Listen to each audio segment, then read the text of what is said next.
Oke, kita mulai ya. Assalamualaikum warahmatullahi wabarakatuh. Sebelumnya, perkenalkan, kami dari kelompok 2 dari mata kuliah IoT. Di sini kami ingin mempresentasikan progres kami dari alat kami pada minggu ini. Sebelumnya, perkenalkan nama saya Surya Bagaskara. Nama saya Arfan Andika Pramudia. Nama saya M. Valerian Irwansyah. Oke, nah kita langsung saja ke bagian progres kami ya. Saya share screen dulu.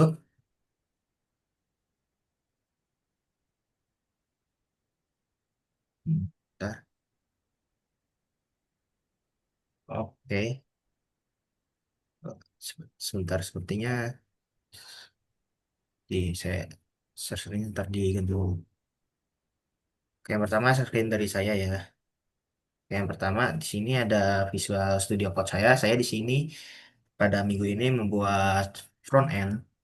Di sini saya sudah menambahkan indeks HTML dan app.js di sini untuk front end. Dan di sini saya menggunakan Tailwind sebagai salah satu bantuan dan juga font Google untuk fontnya.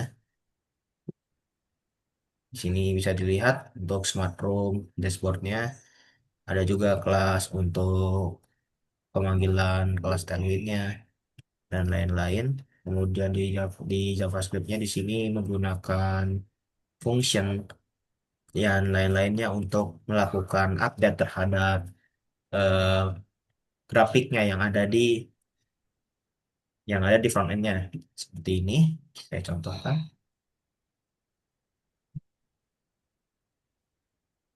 Oke, seperti ini. Kelihatan tidak front end-nya? Kelihatan ya? Ya, seperti ini. Di sini Eh, ada beberapa modenya ya. Ada di sini bisa, tapi di sini untuk saat ini masih hanya simulasi, masih belum jalan sebagai menarilnya karena alatnya masih di Arpan. Nah, di sini ada air quality-nya dari MQ 135, ada temperaturnya, ada humidity-nya, dan juga di sini ada motion peer-nya. Di sini kita kelihatan apakah ada gerakan dari peer-nya atau motion-nya, ataukah sedang diam atau idle. Nah, kemudian di bagian kiri sini, ini terdapat nilai dari dari alatnya, dari ininya, kualitas udaranya apakah baik atau buruk. Di sini bisa dilihat naik turun ya karena hanya baru simulasi. Kemudian bagian kanan ya di sini terdapat dua mode yaitu AI Prediction Mode atau menggunakan proaktif. Yang misalkan jika dimatikan, maka dia menggunakan mode firmware atau menggunakan dari if else-nya, dari codingannya. Jika misalkan kita nyalakan, maka dia akan dikelola oleh AI yang saat ini sedang di-training oleh Arpan. Sekian kalau dari saya lanjutkan ke yang lainnya.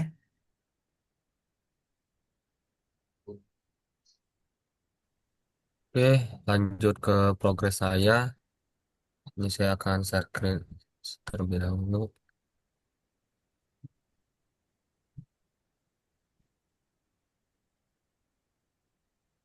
Baik, jadi untuk 2 minggu yang lalu, saya telah merancang wiring diagram untuk alat yang akan kami buat. Untuk saya menggunakan software yang bernama FreeZing. Sini kami menggunakan 3 buah sensor. Yang pertama MQ135 itu menerima eh, atau mengeluarkan outputnya analog, kemudian DHT sensor menggunakan pin digital dan peer sensor pin digital. Di sini menggunakan LCD 16 kali 2 dengan terdapat modul I2C. Kemudian ada relay 4 channel dan juga di sini eh, ada harusnya ada exhaust fan di sini. Lanjut ada traffic light merah untuk bahaya, kuning untuk peringatan dan hijau untuk aman. Kemudian di sini ada buzzer. Nah, lanjut ke setelah kami eh, merancang wiring diagramnya, lanjut kami membeli alatnya dan eh, merangkai alatnya hingga di sini. Oke. Jadi untuk alatnya yang sudah kami rangkai itu kam- eh, di sini memprogram si alatnya. Yang pertama itu alatnya itu eh, diprogram untuk mengumpulkan data secara terus-menerus. Di sini menggunakan database terpusat atau di cloud menggunakan softwarenya itu Supabase. Nah, di sini intinya dalam program ini itu mengirimkan data terus-menerus ke si database terpusatnya. Oke, lanjut. Setelah data terkirim ke pusat, base. Nah, di sini eh, softwarenya bernama Supabase. Untuk tabel yang kami gunakan data sensor. Nah, di sini sudah hidup selama hampir 6 harian dari tanggal 9 per tanggal hari ini, tanggal 15 udah ada 15 ribuan data yang ke-record dan itu terus-menerus ter-refresh.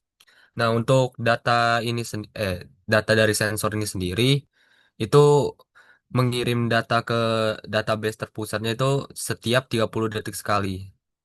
Jadi setiap 30 detik itu ngirim data.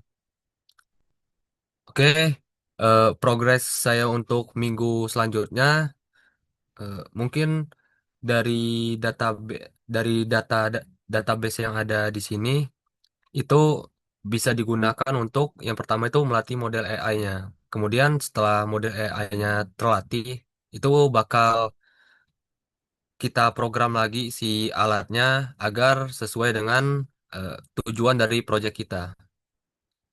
Baiklah, cukup dari saya. Saya lanjutkan ke penjelasan di kawan saya. Eh, oke, selanjutnya itu bagian saya. Untuk progres saya itu, saya telah merancang untuk back end dari front end-nya.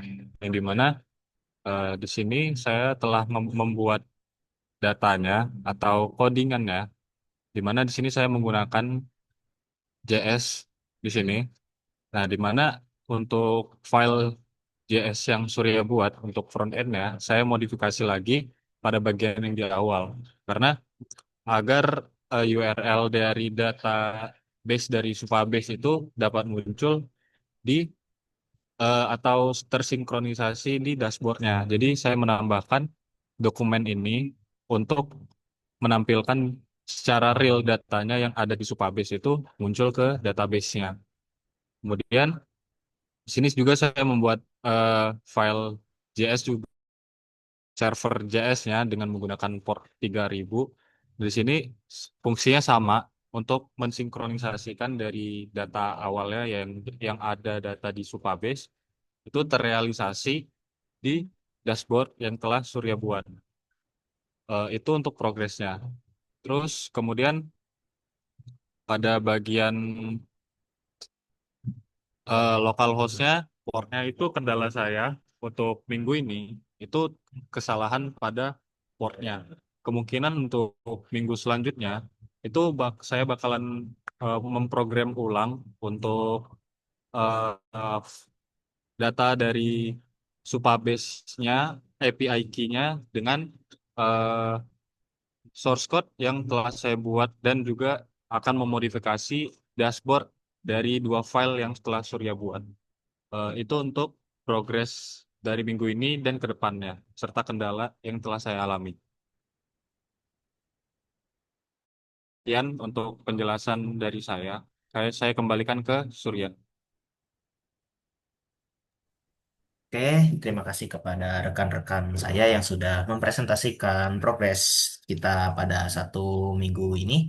Sekian dari kelompok kami, dari kelompok 2C pada mata kuliah IoT. Mohon maaf bila ada kesalahan. Assalamualaikum warahmatullahi wabarakatuh.